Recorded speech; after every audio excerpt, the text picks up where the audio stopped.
राजस्थान के भारतीय जनता पार्टी के विधायक और नेताओं की नींद उड़ी है जब से दिल्ली ने एक रिपोर्ट तलब की है। क्या है वो रिपोर्ट, ये भी बताएंगे। दूसरा, कांग्रेस पार्टी के कई बड़े दिग्गज कल भारतीय जनता पार्टी का दामन थाम रहे हैं। क्या कांग्रेस पार्टी की उन उम्मीदों पर प्रश्न चिन्ह नहीं लगता? क्या उनकी बढ़ती हुई सियासी जमीन पर अंकुश नहीं लगता?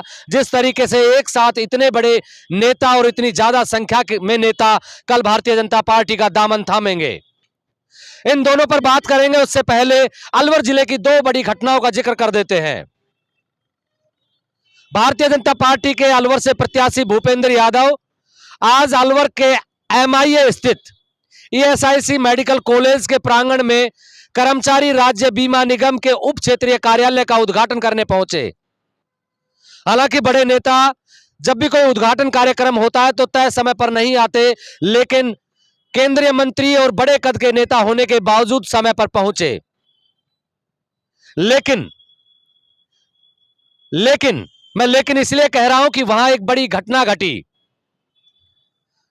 जिस तरीके से पत्रकारों को वहां बुलाया गया था और पत्रकार बड़ी संख्या में, क्योंकि बड़े कद के नेता है भूपेंद्र यादव, जिस तरीके से पत्रकार वहां पहुंचे थे, भूपेंद्र यादव और अलवर से मंत्री संजय शर्मा ने अपना तय समय पर भाषण दिया। भाषण देने के बाद उठे, गाड़ी में बैठे और चल दिए। क्या पत्रकारों को सिर्फ इसलिए बुलाया गया था कि बड़े नेताओं का भाषण होगा उनको सुनने के लिए, या फिर जो सरकार की योजनाएं हैं उनके प्रचार और प्रसार के लिए? मैं इसलिए कह रहा हूं कि जब पत्रकारों का नंबर आया नेताओं से सवाल करने का, उस समय दोनों ही नेता अपनी अपनी गाड़ियों के काफिले के साथ वापस रवाना हो गए। पत्रकारों को थमा दिया गया तो एक समोसा और समोसे में डली हुई कुछ चटनी का हिस्सा।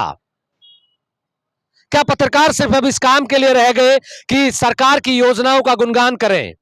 अगर सरकार की योजनाओं का ही गुणगान करना है तो नेताओं के पास और भी कई प्लेटफॉर्म है। खुद का सोशल मीडिया हैंडल है जहां पर कोई भी नेता जब भाषण देता है तो लाइव चलता है। दूसरा, अखबार के बड़े बड़े पन्ने जो सरकार विज्ञापन के रूप में भेजती है।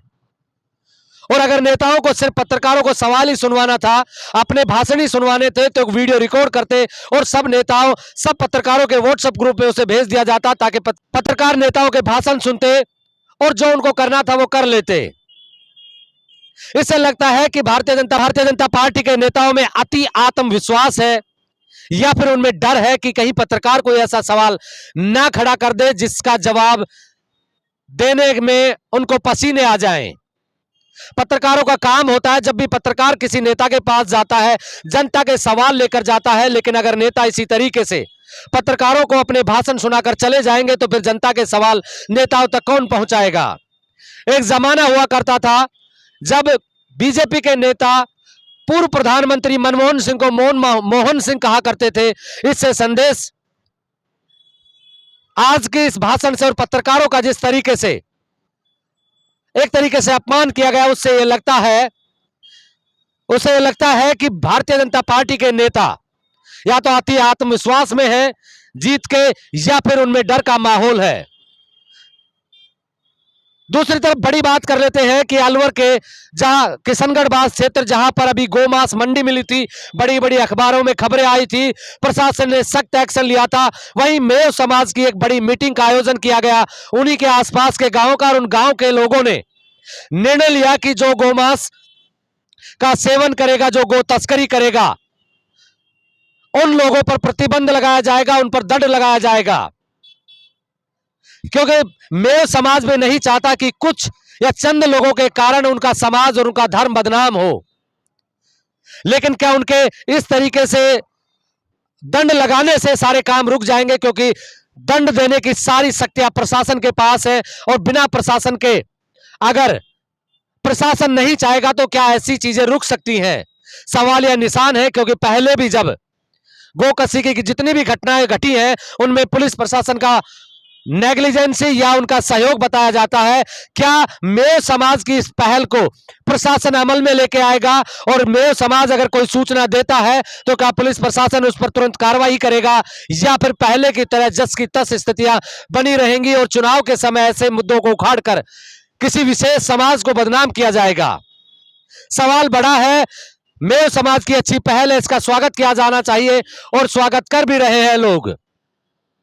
साथ ही साथ ये खबर भी बता देते हैं कि बीजेपी के विधायक और नेताओं की नींद क्यों उड़ी है, क्योंकि विश्वस्त सूत्रों की खबर को अगर सच माने तो दिल्ली ने रिपोर्ट उन नेताओं की और उन विधायकों की मांगी है, क्योंकि कुछ दिन पहले आरएस अधिकारियों की एक लंबी चौड़ी लिस्ट, ट्रांसफर की एक लंबी चौड़ी लिस्ट जारी हुई थी। अब दिल्ली में रिपोर्ट मांगी गई है कि किन विधायकों ने किन आरएस अधिकारियों की सिफारिश की थी, किन नेताओं ने किन आरएस अधिकारियों के लिए अपनी डिजायर लिखी थी, और कौन कौन से वो अधिकारी और नेता जिन अधिकारियों की डिजायर लिखी गई थी उन अधिकारियों को कहां कहां पोस्टिंग मिली है। इससे बीजेपी के नेता और विधायकों में डर का माहौल है कि क्या दिल्ली कोई एक बड़ा एक्शन लेने जा रही है।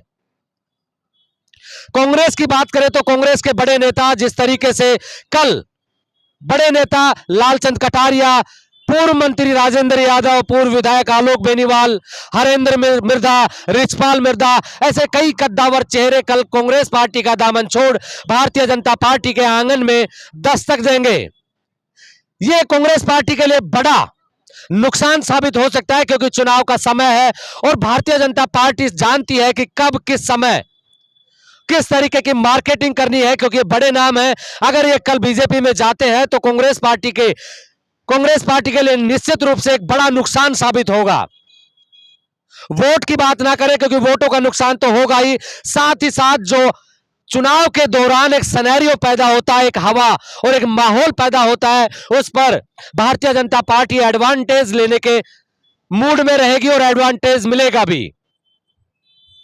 लेकिन मुझे लगता है कि जब इतने बड़े कद के नेता हैं भूपेंद्र यादव, उनको बड़े मंच से और बड़े मीडिया प्लेटफॉर्म पे बोलने की आदत है, लेकिन अगर अलवर जिले में, क्योंकि वो चुनाव लड़ रहे हैं यहां से, अगर अलवर जिले के पत्रकारों को बुलाया जाता है और उनके सवालों के जवाब नहीं दिए जाते तो निश्चित रूप से सवाल या निशान तो खड़ा होगा। हो सकता है कि बड़े कद के नेता हैं, बड़े मंच पर जवाब देते हैं, बड़े मीडिया हाउस में बोलने की आदत रही है, लेकिन अब ये धीरे धीरे आदत सुधारनी पड़ेगी, क्योंकि चुनाव यहां से लड़ रहे हैं तो जवाब जनता के यहीं से उठेंगे और यहीं के पत्रकार उन सवालों के जवाब भूपेंद्र यादव से मांगेंगे भी। आज की यह घटना आम नहीं है, क्योंकि जनता के सवाल मीडिया उठाता है, मीडिया के जरिए नेताओं के पास पहुंचती है। अगर इस तरीके की घटनाएं दोबारा घटती हैं तो यह तय माना जाए या तो अति आत्मविश्वास है या फिर डर है भारतीय जनता पार्टी के नेताओं में। डर मैं इसलिए कह रहा हूं कि क्योंकि आजकल भारतीय जनता पार्टी किसी भी नेता का एक छोटा सा बयान उनके कैरियर पर सवाल या निशान खड़े कर देता है। क्या इसी डर की वजह से भारतीय जनता पार्टी के नेता अब पत्रकारों से, पत्रकारों के सवालों से डरने लगे हैं या डरने लग जाएंगे? राजस्थान में सियासत से जुड़ी खबरों को देखने के लिए हमारे चैनल को देखते रहिए। आप देख रहे हैं ब्लैक एंड व्हाइट सच। मैं महेंद्र यादव। जय हिंद, जय भारत।